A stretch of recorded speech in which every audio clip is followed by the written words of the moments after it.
Welcome. Hello and good morning, gamers. Thank you so much for being here. Welcome to the show. So excited. It is March 13th. It is 10:30 a.m. in the Central. It is 11:30 a.m. East Coast. And we've got a special UK guest where it's 3:30 UK time. Central London time, I'm guessing. I actually don't know what time it is over in Bristol, where he's from today. But thank you guys so much for being here today. We've got a wonderful show, and I'm super excited to talk to an amazing author, an amazing scientist and doctor in our space, in the gaming space, as well as around many other areas of science and studies. So today is gonna be fun. Tomorrow, if you're around on all the streaming platforms, we're gonna be having a show with Victor Castor from Army Esports, Army West Point Esports, and we're going to be doing a show where we're going to be looking at his actual esports arena. It was built by Extron, and we're going to be checking that out. If you're in the chat today, we're on multiple platforms today as well: Kick, Twitter, YouTube. We're 2 different YouTubes: LinkedIn, Facebook, Twitch. If you're on TikTok, hello. If you're on Instagram, hello. Thank you so much for being here. Feel free to drop any questions in the chat. Yes, hello. Thank you so much for being here. Yes, thank you. Appreciate you guys for being back. And tomorrow as well, same platforms. We're going to be with the Rave Esports show, interviewing Victor Castor. We're also going to have Andrew and Kevin from Extron. And then also coming up, not this Friday, since it's a spring break, we're not going to have a normal invite sent, but next Friday we're going to have Rob Davis, aka Street Taco. He's a cool Call of Duty streamer, coming up. And then a week after that, PK Graph. And we're also going to have some more Rave esports shows. Bethany Piles, who used to be with Liquid, who's amazing. Zach Teep, BJ Fink, amazing leaders in our space. If you're looking to get on Spotlight here because of the layoffs, happy to have you guys on any of the Spotlight shows where we talk about yourself, and promote your CV, promote your resume, whatever it may be, because we want to help you find jobs and careers. There's been over 12 to 15,000 people laid off in the tech space, over the tech and gaming space, I would say, gaming esports, in the past 12 to 16 months. So if you're looking for work, please, we want to help you out. There's also some internships with us at the VideoGames and Esports Foundation. But thank you guys again for being here so much. Appreciate you guys being in the chat. Hello, welcome. Hey Kyle, how's it going? And I want to jump into talk with our guest today, because we're gonna really dive into the importance of why we play games, what they can do for us, as well as why it's important to understand the digital experience and addiction as well. So I'm going to bring in our amazing guest today, Dr. Pete Etchells. How are you today, sir? I'm very good, thank you. Thanks for having me on. It's really great to be here. Super honored to have you. I know I've seen your books and your work over the years, and I finally decided to start reading books because, as a fun American, we are pretty lazy, and I'm a stereotypical American. I started reading. Way to go, me! But hey, your first book was great, and I don't want to dive into it. But before we do, I definitely want to ask about video games. I know you've been on different podcasts, you've been on different shows, and I've watched a couple of those, and you've talked about games and games you played, and we talked a little bit offline a minute ago. But I would love to know, what was the first video game you ever played? The first game? Wow, that's a great question. Do you know what? I can't remember the name of it. Okay. It was on the Atari 2600. I remember that, and it was a bit like Asteroids, but it was in 3D. Part of the reason that I can't remember, I've tried looking it up, and I've not been able to find it because I think I was playing it completely wrong at the time. I must have been like 4, 5. And I just remember playing this game, and all that happened was that you were going through this star field. Okay. Wow. And you could move a little bit and things, and I don't remember anything else about it other than that. The most boring game experience ever, but I was absolutely enthralled by it. Right. So there was that, and then I remember not long afterwards I got an Atari ST, 520 ST, and I remember playing games there was a really awful Thunderbirds game that was just super difficult. I remember it's one of those games where you take 4 or 5 steps and then fall down a hole, and it was never quite clear to me how you get over the hole. But then there was a really great game on it called Blood Money, which you play in different sorts of vehicles, but the first vehicle is submarine, and you go around on this alien planet shooting loads of aliens to collect money. I remember I have very fond memories of that. A weird kind of early 3D game called Archipelago, which was really trippy, a little bit like Myst. That was fun. Ooh, did you play Myst? Yeah, Myst was great. Love that game. Carrier Command, that was another one, and Space Harrier. So all the kind of classics on the Atari ST. Wow, it's hard. I'm trying to look up this Archipelago, 1989 first-person Astral Software on Atari. Oh Super my. trippy. There is a there is a oh my gosh, what the word has now it's an obelisk. Thank you, golly. Yeah, obelisk. There we go. Yes, for sure. That's a little freaky, but I like this. I like this look of the gameplay here. Totally 1989. Super early graphics. Yes. Stuff, but yeah, it was good. I'm getting lots of vibes growing up in Radio Shack. My dad worked at Radio Shack, and we had a Tandy and all the Tandy and IBMs, and those were the games we played for sure. That's fun. Now, you said so it's Atari. So I'm 41, so I'm guessing you're about my age, around. Yeah, I just turned 40 just before Christmas. Nice. So my back turned 86. That's really good. I'm joking. hurting laughing at that. I've got so many painkillers at the minute. I've like trapped 2 nerves in my back this past week. Oh my gosh, no. Yeah. Oh man, that's I like that. Okay, I'll say my beard is 80. You know, I'll go with that one. I went go-karting last night. I don't know if go-karting, that's the right terminology in UK, driving the fast little cars. Last night, and my shoulders and my abs are really, really sore because you're driving like 30, 40 miles an hour in these little racetracks, and I didn't take Dramamine, and I didn't get all the way through the night. So I hear you. I hear you. So you did mention before the call, I was talking about what you played recently, and you had talked about a while back in 2019 playing Doom on Switch. Yeah, that was good. Recently, what else have you played recently? Maybe. So because I turned 40, I thought I'd treat myself. So I bought myself a Meta Quest 3 before Christmas. Nice. So I've been playing a lot of Power Wash Simulator in VR, which is weird. You know, so I've not played games that much recently, and then I've decided to do something that involves manual work, and it always makes me think of that Simpsons episode from like 1994, where they've got the VR simulators and they've got like backyard work simulator and stuff like that. The future is now. So I've been playing that. I've been playing a game on my phone called Shattered Pixel Dungeon, which is really good fun. It's kind of like a roguelike. So I think there's like 25 levels in this dungeon, and you start off with nothing, just like your basic weapons and stuff, and you're going to find loot along the way, and basically when you die, that's it. You die, you're going to start the whole game again.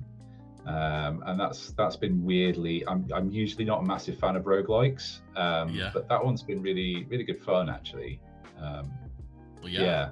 Been very much enjoying playing a battle mage. I'll have to check that out. Oh, okay. Really, a battle mage? Well, that reminds me, you've mentioned on other shows you played Warcraft. Is that right? Yeah. Did like Warcraft 1, 2, 3 Warcraft, like, and any World of Warcraft at all? So World of mostly. So I started playing World of Warcraft around about 2008, 2009, and played it for probably 10 years. So I think I tried. So it got to the point around about 2019, just not long after my book came out actually, where I just it didn't fit with my lifestyle anymore, and then we had kids, and definitely didn't feel fit with that. And I've tried to get back into it every now and again, but I just do you know what one of the worst things is? Like I haven't got a computer that can run it. Oh no! Like they can't run. I bought a new computer last year, and I was like, yes, I've got a computer. Like but I invested a fair amount of money in it, and then like a complete noob, I forgot about the graphics card. So the graphics card just doesn't. I tried playing Baldur's Gate 3 and it just would not run it, and I was like, this is a brand new computer, what's going on? So yeah, I've not played it for a while because I literally can't. Pete, I find this funny, and I find this a little ironic, because in a lot of your stuff you write about video game research, and they're not gamers, and it's kind of blowing my mind right now that you don't have you can't run World of Warcraft. Yeah. I don't consider hypocritical. I consider it age. Yes, I consider it. Oh yeah, definitely. It's definitely an age thing. I think, you know, having kids as well, your priorities shift, and the free time that you have shifts as well, which is absolutely fine. It's just the way life goes, really. I don't know whether part of it as well is that, you know, so a lot of interviews that I do, people ask me, you know, how did you get into researching video games? And I talk a lot about that part. Nobody ever asked me about the other end, which is how did you get out of video games themselves? Because they're the same conversation, right? You know, it starts off by going, oh, I never realized that this hobby that I had could become a real core part of my research identity. And then you look at how much of a mess the research is, and it kind of ruins your love of games a bit. Yeah, I can see that. Yeah, don't ruin the things that you love, man. Yeah, I can see. I definitely want to get into that, because it's funny. There's a lot of people here in the chat today. Thank you guys so much for being here. And if you've got questions for Pete about gaming, psychology around games, anything, please drop them in the chat. I know if you're on Twitter, you can also hit reply, and we'll get that. But so this has been fun, because I rarely have an interview, and most people are in their 30s and 40s that I interview, and no one's never said I don't play World of Warcraft. No one's ever said that to me on a show. There's almost everybody I've interviewed for the past few years has played World of Warcraft, and I'm that person as well. I played it for about 10-15 years. Started in 04, like right after the beta. I was playing a lot of EverQuest before that, which I tried to actually load Project 1999 EverQuest on my laptop the other day so I could play the vanilla EverQuest version of the game, and it failed miserably because I couldn't get on the servers. But yes, I totally get that lifestyle change. Now, were you a raider though? Did you raid? Because I didn't ever really raid. I just kind of built a new character every 6 months and just had a lot of fun. Yeah, no, I did the occasion. Do you know what? One of my fondest video game memories is of being in a raid. I didn't do it like I was part of a guild that was a very kind of close knit. It was mostly a family and just sort of me as a straggler, really. You know, they did quite a lot of raiding and stuff, but I never really got into that. But so it was always looking for group type stuff where I did do raids, and I never really did it at the current level. Just because I didn't have even like 10 years ago, I didn't really have the time to invest in getting that good, basically. But one of my favorite memories was they did an anniversary raid. Oh my goodness, I can't remember the name. When was it? It must have been about 10 years ago. And the original Ragnaros raid. And you could do it, and it dropped a special core hound. Okay, kind of guaranteed mount at the end of it, but it was this like big 40-person raid that you didn't have to be part of a raid group to do. You could join it, and it was absolutely plagued with glitches. Right, you know, I spent ages like getting into a raid group, and you know what it's like trying to organize 40 complete strangers. Yes.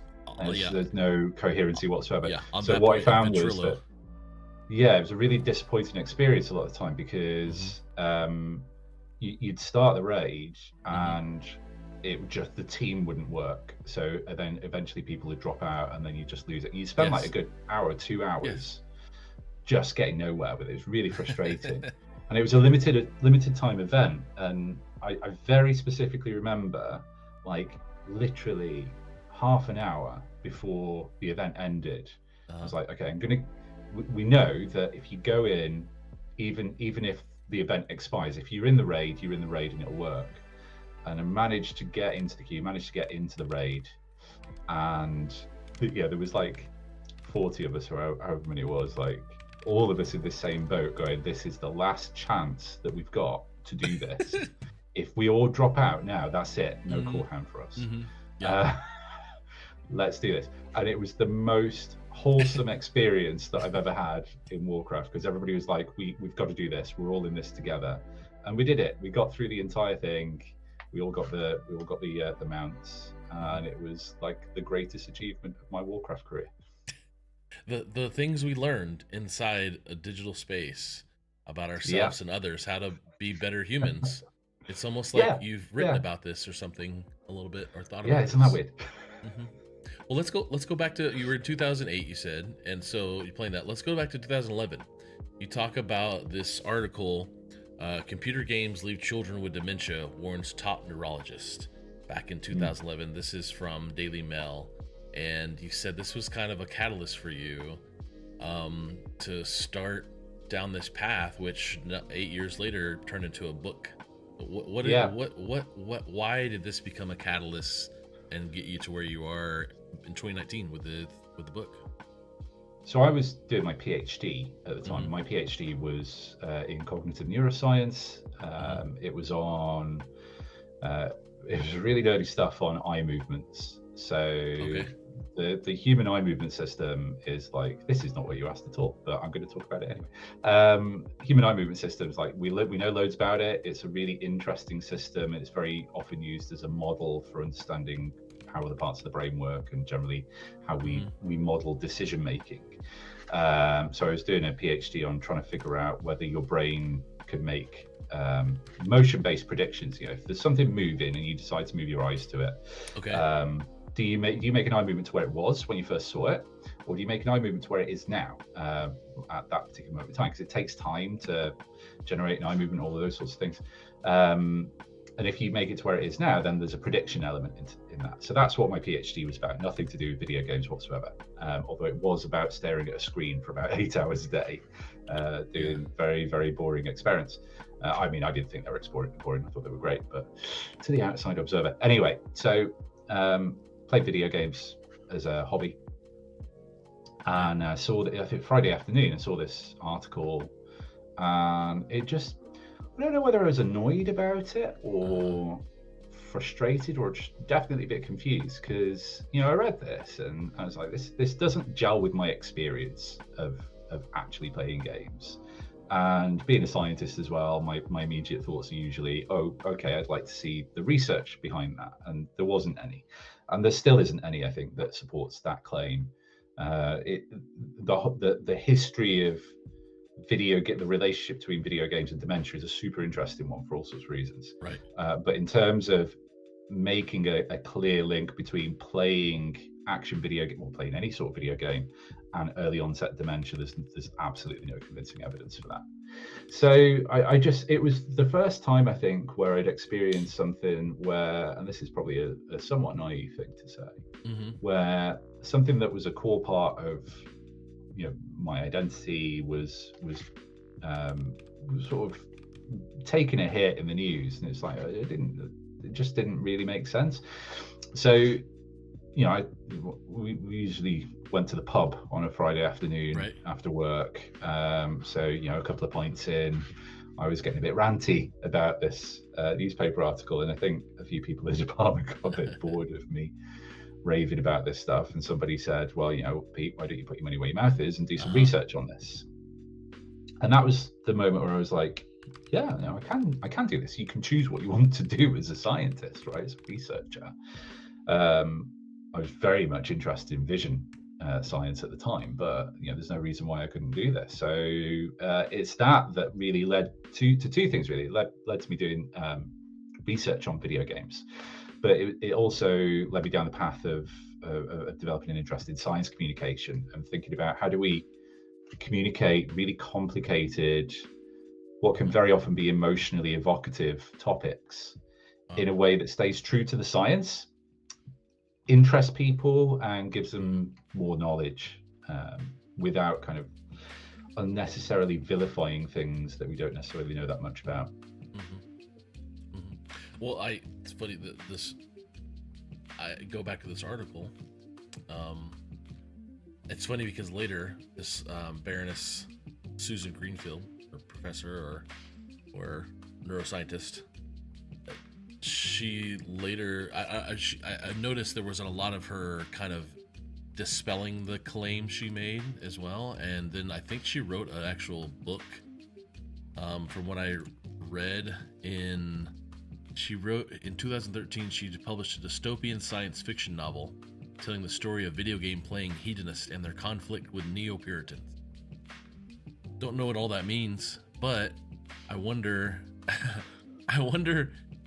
how much like that shaped so much research. And I want to go, and I'm kind of going to go into your book a little bit about that now, because in your book right here, guys, if you want to see it on the screen, you can get it at Etchells.com. You go to Amazon. It's called Lost in a Good Game: Why We Play Games and What They Can Do for Us. Not to be confused with artwork with other books, because it's obviously awesome. But the idea of research, and I think about things you said. You say often you get annoyed with bad science and it gets you out of bed in the morning. Why are we doing bad? Why has there been so much bad science in video game research, or gaming, or digital gaming, or all the different terms that we may need to use with video gaming and esports? And by golly, if we would have not called it esports in 2000, what would we have called it, and not had this debate with sport and health and wellness and everything over the years, which is a fun discussion. But whatever we want to call it, why is there bad science out there? I want the audience to know what you wrote in your book was really great about how much research you found that was bad, and why is it bad? Is there politics? Is there money involved? What's happening over the years with our science? It's a great question. One thing that I should say is that there's a lot of really good video game science out there as well. I pick on a lot of the bad science in this book, and genuinely, I think one of the major reasons that we see so much bad science in relation to understanding the effects of video games is because it's really hard to do research in this area. There's this weird paradox with video games research, which is that you tell people you're a video game researcher, and people look down on you a little bit and go, there's this assumption that it's not really a proper science. You get things like, oh yeah, so you've got an Xbox in your lab, and I do have an Xbox in my lab. It's kind of, if you're researching video games, then you'd have consoles in your lab, right? Right. It's sort of seen as like not a serious thing. And then at the same time, everybody's worrying about the effects of video games. Everybody's concerned that they're addictive, or that they literally melt kids' brains or leave them with dementia and stuff like that. And I've always found it a strange paradox that those two things don't add up, and people often hold those two opinions simultaneously.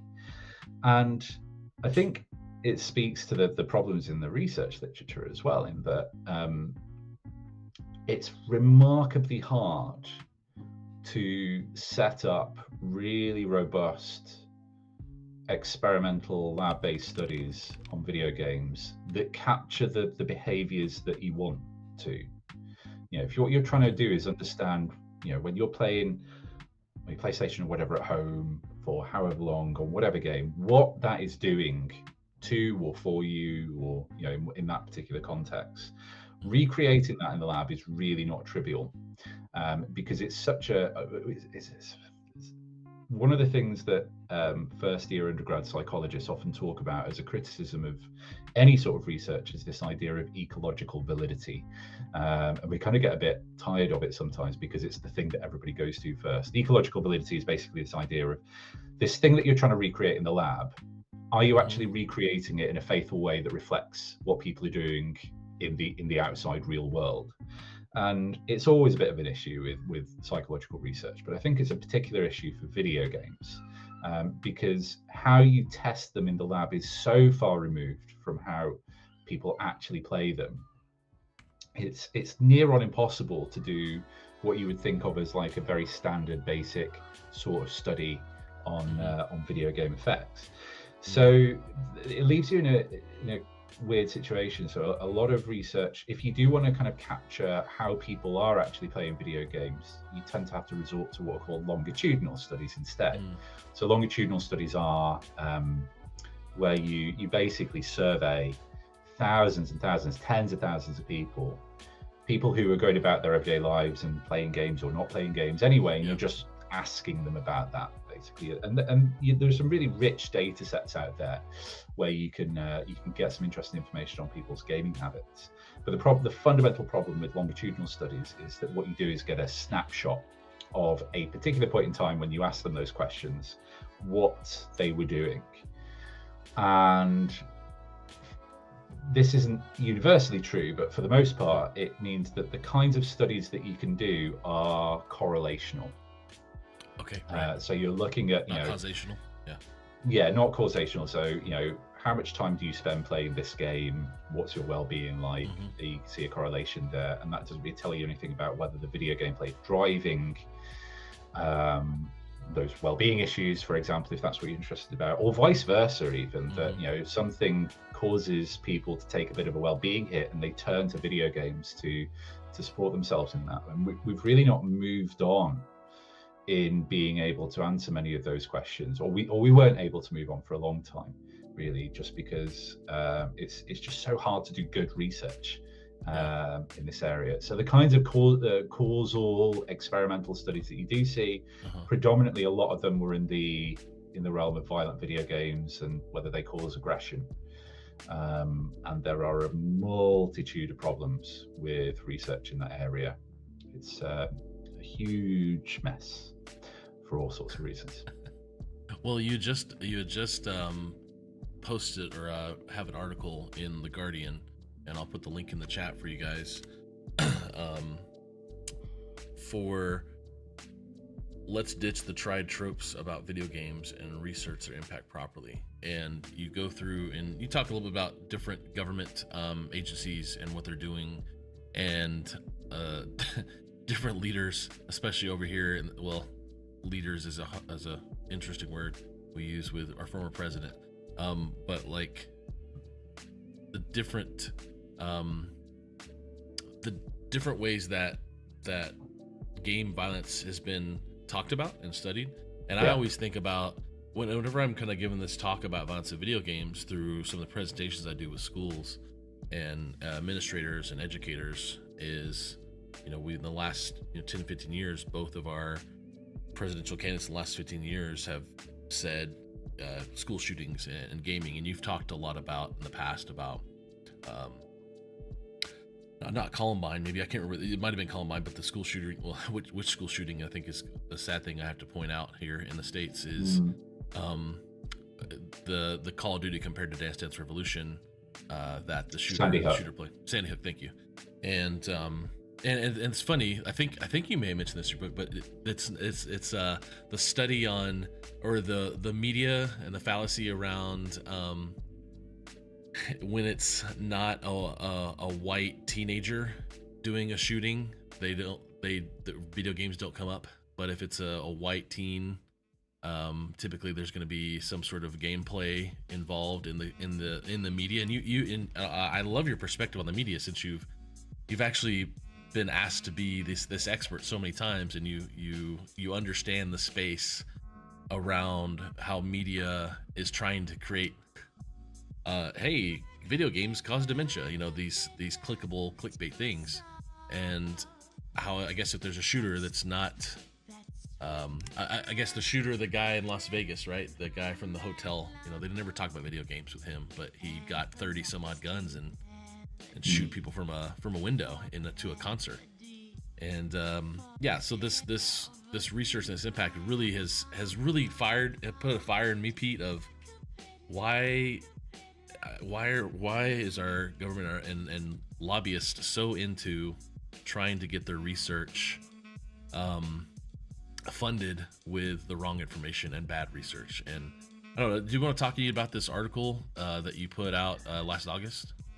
Yeah, sure. So I don't. This is not relevant, but I hate that profile picture. It's like I had to take it on my phone as like a last minute thing, and like that article went out in the proper newsprint, so that photo is like black and white in the article, and it looks like a mugshot. It's just really cringe. But one of the big reasons I wrote this was that there's been a lot of work in the UK over the past 2-3 years around trying to understand what the research space looks like for video game effects, and it comes out of worries around monetization mechanisms in games. So loot boxes in particular. Loot boxes look and feel like gambling, therefore should they be regulated as a form of gambling? And loot box research is really interesting in this space, because I think there's must be like about 100 papers on loot boxes or so now, and they're really at the forefront of trying to do better research. The data are openly available. People make their methods and their research instruments available. People pre-register their studies, which means that they basically outline what it is that they're going to do, how much data they're going to collect, how they're going to analyze it before they do those things, to try and minimize the risk of data phishing and searching around for an effect that you want to find. At the same time, it's got the same old problems in that it's largely correlational. It's largely asking people, how much do you spend on loot boxes? Do you answer these questions about problem gambling behaviors, things like that. And that is not good enough as an evidence base from a policy perspective.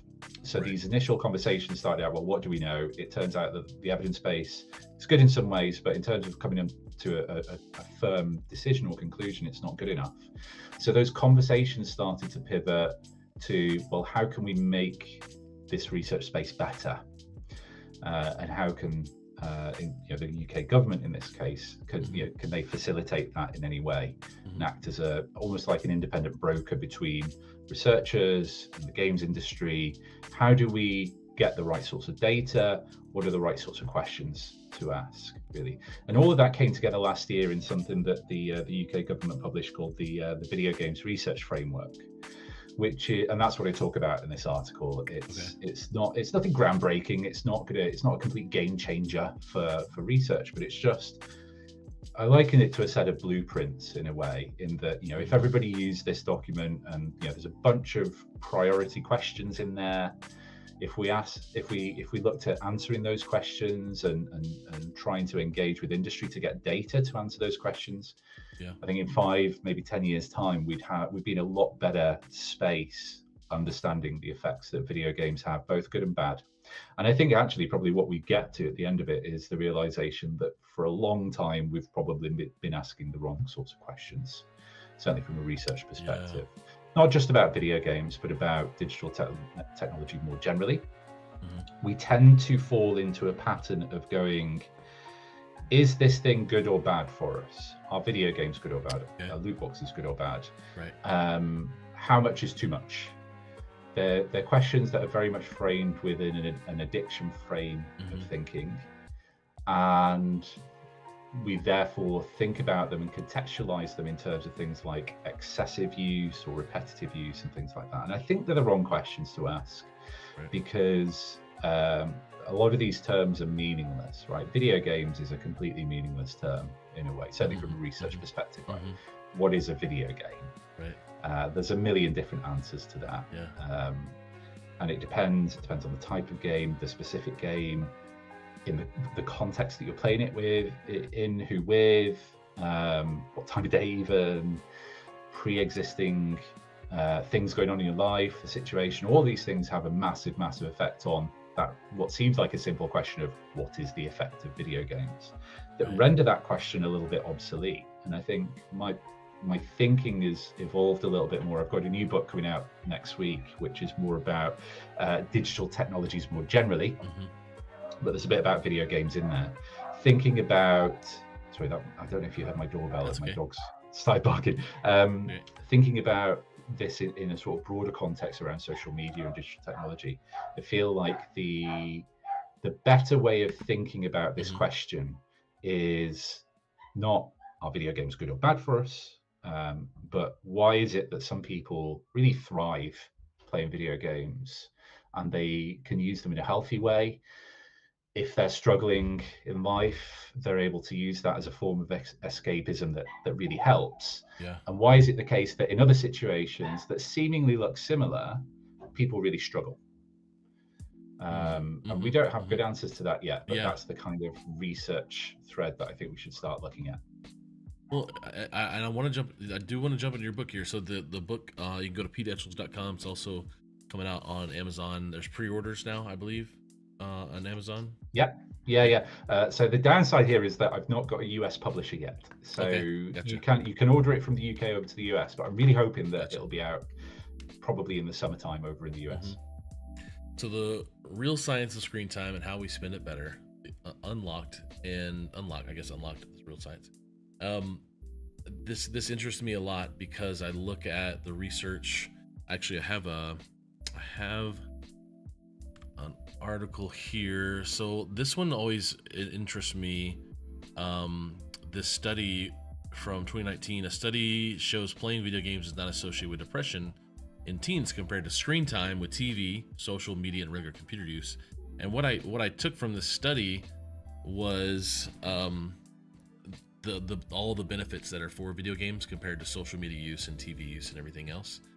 And I'd love to, when you talk about the real science of screen time, I think of the stuff I've been through, the therapy, addiction treatment for anything that gives me dopamine. Let's just put it that way. Dopamine is great, and I talk to my kids about it, about how the playing of the video games or spending time on their iPads or what it may be, and how that dopamine hit really is beneficial to them and why they want it more.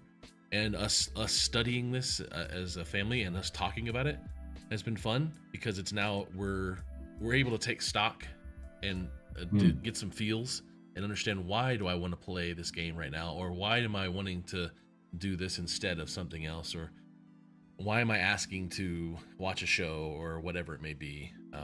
Is there what other things could I be doing? And there's that side of it. There's also the side of it of how much research obviously has been the bad research about it. And have you seen Social Dilemma on Netflix movie? I've tried to watch it. You trying to watch it? Yeah. I get you. So I have some friends at Bark. It's an app for helping with just monitor your kids' media use in the sense of making sure they're safe. It's not not a time thing, and it's not a read every message you get, but it's also for safety. I was in the New York Times with them a couple years back, 2019 actually, and talking about grooming and stuff with kids from things like Instagram and safety there. And but just parents, we just aren't aware of it. As 40-year-olds, I think millennials, we get it, but our parents didn't teach us anything about this, because our parents didn't have really the internet as they were growing up. So there's all these different perspectives about screen time.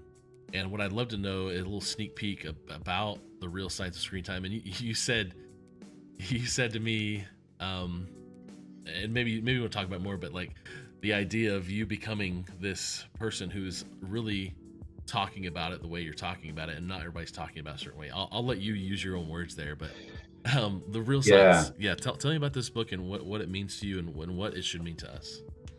So, I mean, there's so much great stuff that you've mentioned there. I think that the elevator pitch, I guess, for this book is that I look at the conversations that we have around screen time, both in our day-to-day lives, but also very publicly in the media, and they're so polarized. Right? It's very much taken as a given that screens are bad for us.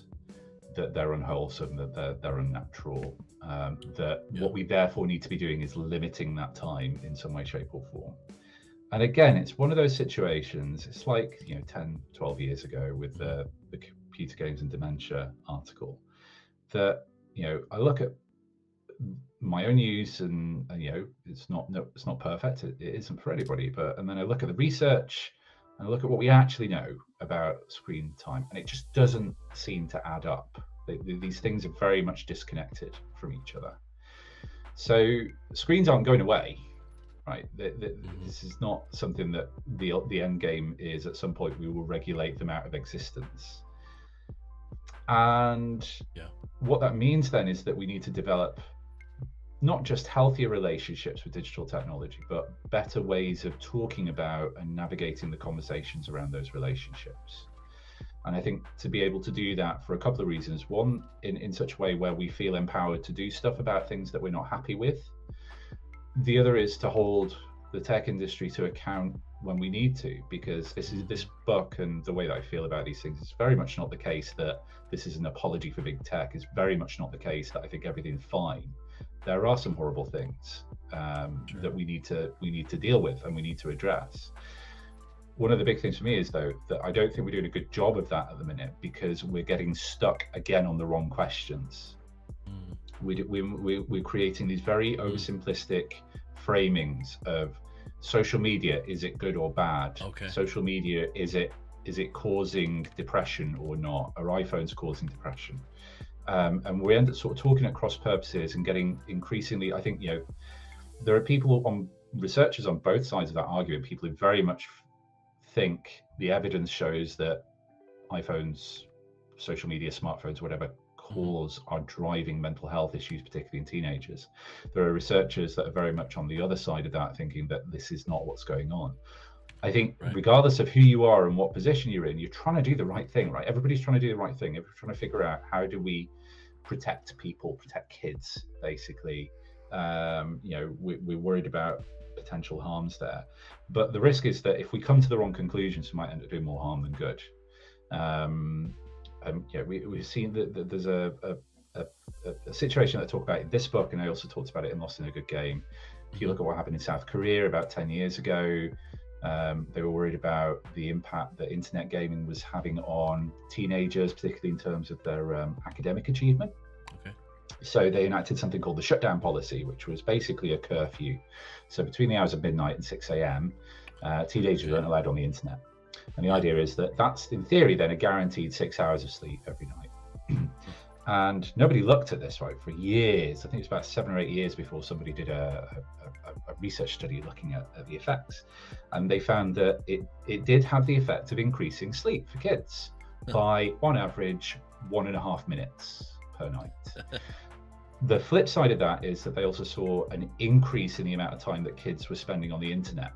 So they were just shifting their behaviors to earlier in the day, which arguably is going to be more impactful on academic achievement. So, my opinion, my argument there is that maybe that didn't work.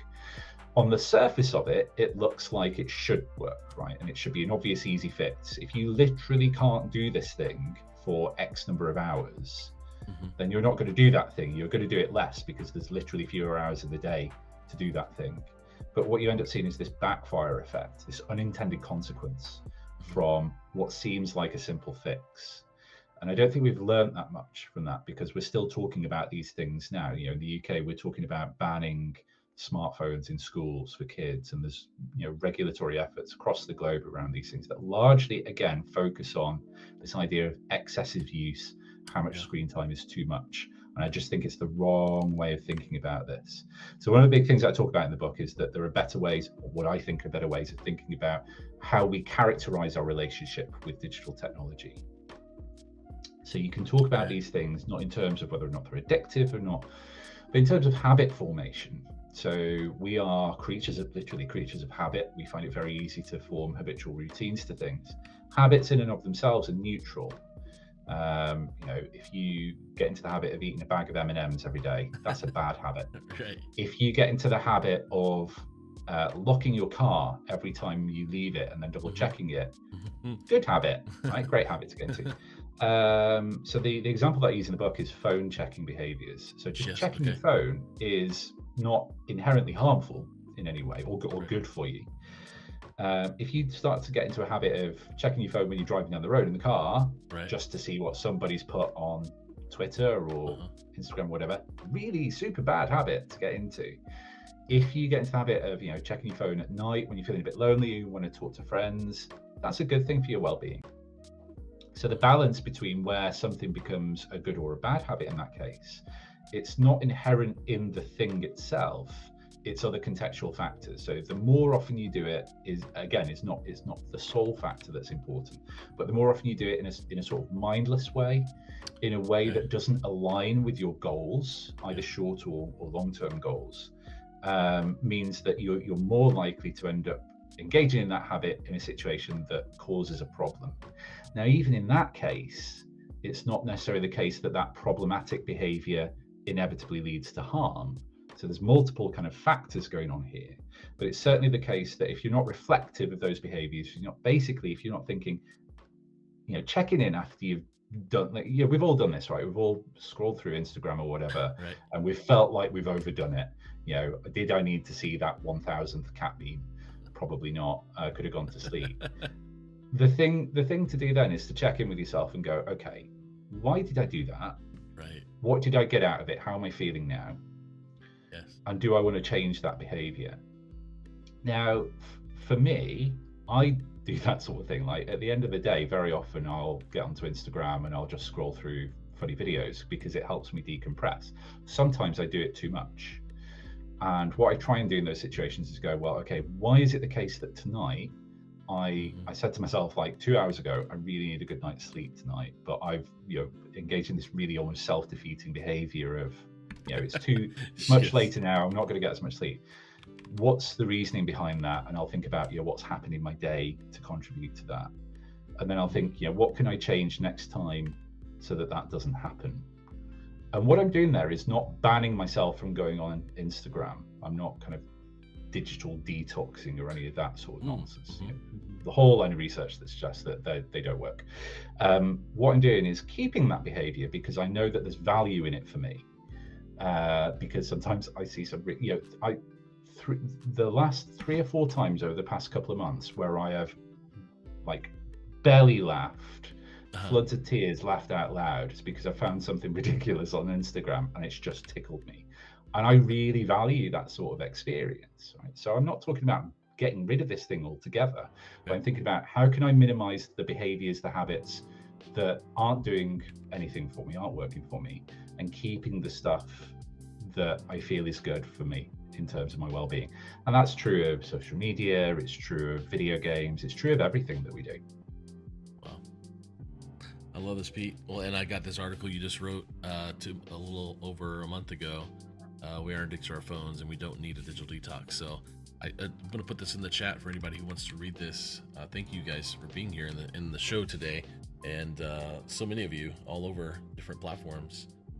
Pete, this has been great because it's fired me up more, and I want to keep learning, and I appreciate your perspective because it's also people need to change their perspective, and even for me who's got one leaning way of things, and you're opening my eyes to other things, like just because of my socialization and how I've been raised in the Midwest or the South in America, in the States, and what's been pushed into my thoughts and feelings, and what have changed for the better and for the worse. So I really do appreciate that.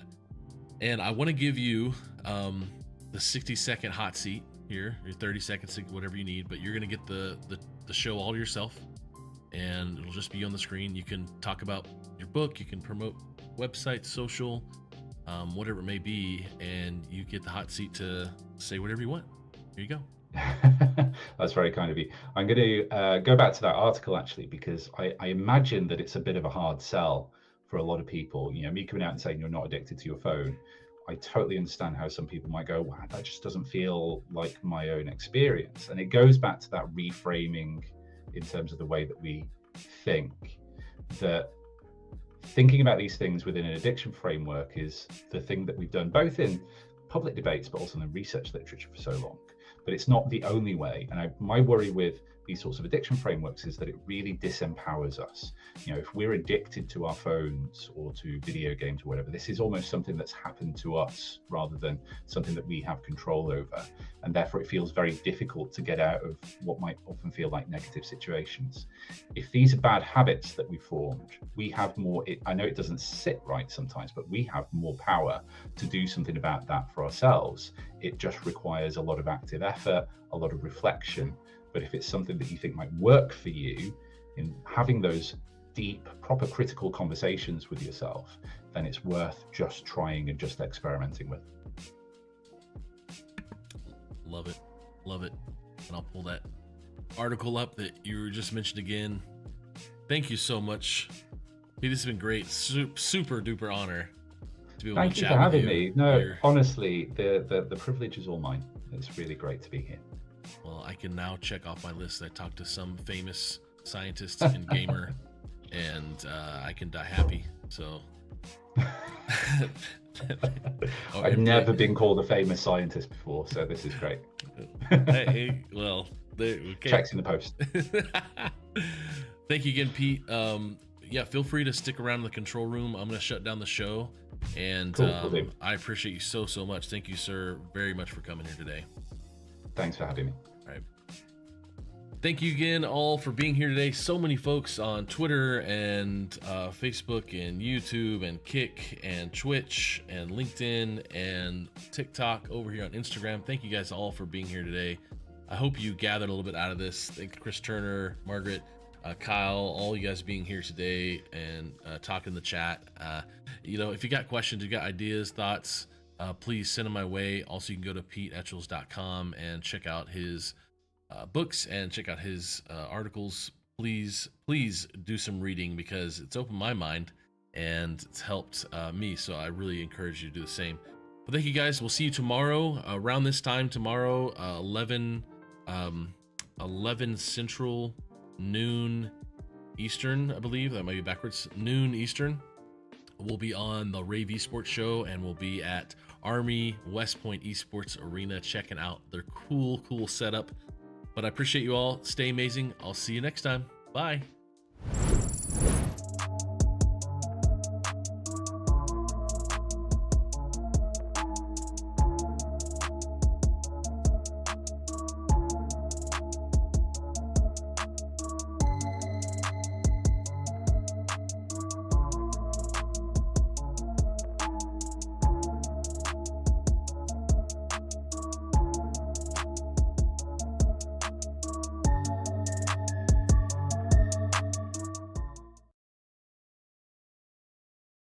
Hello there, gamers and mental health enthusiasts. Today, we're diving into a groundbreaking study that explores the intersection of scholarly gaming and mental health education and how it can impact the self-esteem of adolescents. Picture this, a world where scholarly gaming isn't just about mastering technology-based career skills or dominating the world of video game business. No, it's a world where gaming becomes a gateway to improving mental health. 3 visionary educators and a school-based health intervention expert came together to create a curriculum that aligns with academic guidelines from the International Society for Technology Education. This curriculum spans 40 lessons, delivered over 14 weeks with a minimum of 120 minutes per week. But here's the twist. 83 schools were invited to participate, but they were divided into 2 groups, those with mental health moments and those without. The non-mental health moment group got the scholarly gaming curriculum alone, while the mental health moment group got an extra layer of education. Mental health moments were embedded into 27 lessons, integrating concepts from the PERMA framework and the Collaborative Academic Social and Emotional Learning Standards, otherwise known as CASEL. Now, let's meet our players. 471 participants from both groups, with almost 75% in high school, many experiencing scholarly gaming for the first time. A majority were male, and the racial diversity was broad. At the start, the average self-esteem score was 17.9, with 22.1% reporting low self-esteem. But hold on, the game's just beginning. As the study progressed, it revealed some fascinating results. While 57.7% of participants with low self-esteem at the beginning reported average self-esteem post-intervention, the Mental Health Moments group stole the spotlight. Self-esteem scores improved by 8.3% in the Mental Health Moments group, compared to no change in the non-Mental Health Moments group. How's that for a power-up? Some students even shifted from abnormally low self-esteem scores to normal ranges. The message is loud and clear. Educators, healthcare providers, and adolescent advocates pay attention. Non-traditional educational instructions, like scholarly gaming, combined with mental health moments, can significantly improve students' well-being. And there you have it, a journey through the power of scholarly gaming and mental health moments. Remember, your self-esteem matters, and sometimes all it takes is a little extra support to level up. Thanks for joining us on this adventure. Until next time, keep gaming, keep learning, and most importantly, keep believing in yourself.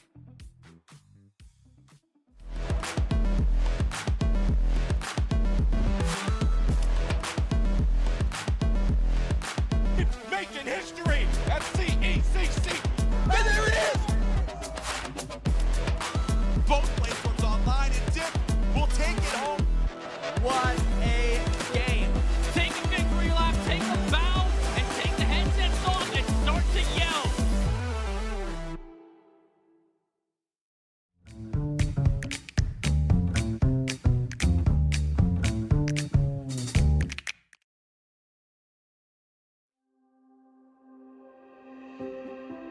Life is busy.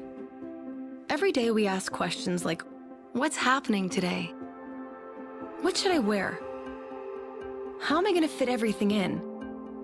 But then there are bigger questions like, why am I here? What's my purpose? Where am I heading? Is there more to life than this? These are some of life's big questions, but there's rarely enough time to think them through. That's why Alpha exists. Alpha is a place to explore life's big questions in a safe and open environment. It's a series of sessions where anyone can share their thoughts and opinions and ask questions without feeling judged. When you come to an Alpha, you'll notice that first, there's food. Whether it's a full meal or a light snack, this is the time to get to know each other in a casual setting. Next, you'll watch an Alpha talk. The talks are created to engage and spark conversation. They explore big issues around faith from a Christian perspective. After the talk is a time for discussion. This is the most essential part of any Alpha.